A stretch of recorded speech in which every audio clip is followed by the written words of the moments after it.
जय श्री कृष्णा, जय माँ लक्ष्मी। हिंदू धर्म में सबसे बड़ा त्यौहार दिवाली, जो कि बड़े हर्ष से कार्तिक अमावस्या के दिन मनाया जाता है। इस दिन धन की देवी माँ लक्ष्मी और भगवान गणेश की पूजा का विधान है। धार्मिक मत है कि माँ लक्ष्मी की पूजा करने से घर में दरिद्रता दूर होती है और साथ ही सुख सौभाग्य की बढ़ोतरी होती है। इसीलिए लक्ष्मी पूजन करने के बाद दिवाली की कथा सुननी चाहिए।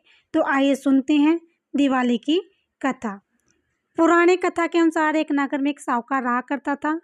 उस साहूकार की एक लड़की थी। उसने देखा कि लक्ष्मी जी पीपल के पेड़ से निकला करती थी। एक दिन माँ लक्ष्मी उस साहूकार की लड़की से बोली कि मैं तुम पर बहुत ही प्रसन्न हूँ, इसीलिए मैं तुम्हारी सहेली बनना चाहती हूँ। साहूकार की लड़की ने कहा कि मैं अपने पिता से पूछ कर बताऊंगी। उसके बाद माँ पिता की आज्ञा पाकर लड़की माँ लक्ष्मी की सहेली बन गई। माता लक्ष्मी उसे बहुत प्रेम करने लगी। एक दिन माता लक्ष्मी ने उसे भोजन पर निमंत्रण किया। जब लड़की माता लक्ष्मी के यहाँ भोजन करने के लिए आई तो उसको माता लक्ष्मी जी ने सोना चांदी के बर्तन से खाना खिलाया, सोने के आसन पर बिठाया और बहुमूल्य वस्त्र पहनने के लिए दिए। उसके बाद लक्ष्मी जी ने उस लड़की से कहा कि मैं तुम्हारे यहाँ आऊँगी। लड़की ने स्वीकार कर लिया और उसने अपने माता पिता को सब बात बताई।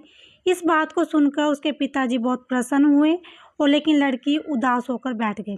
उसके माता पिता ने उदास होने का कारण पूछा तो उसने माता लक्ष्मी के वैभव के बारे में बताया। लड़की ने कहा, हमारे घर में आकर मैं उसको कैसे संतुष्ट करूंगी।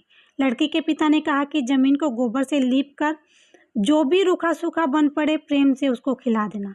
यह बात पिता कह भी न पाए कि एक चील वहां से मंडराते हुए आई और किसी रानी का 9 लाख का हार उसके घर में छोड़कर चली गई।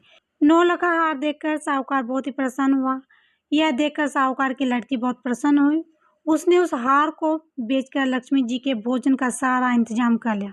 उसके बाद वहां श्री गणेश और लक्ष्मी जी आ गए। लड़की ने उन्हें सोने चांदी का आसन दिया। इस पर माँ लक्ष्मी जी ने और गणेश जी ने बड़े प्रेम से भोजन किया। लक्ष्मी जी और गणेश जी के आने से साहूकार का घर सुख समृद्धि से भर गया।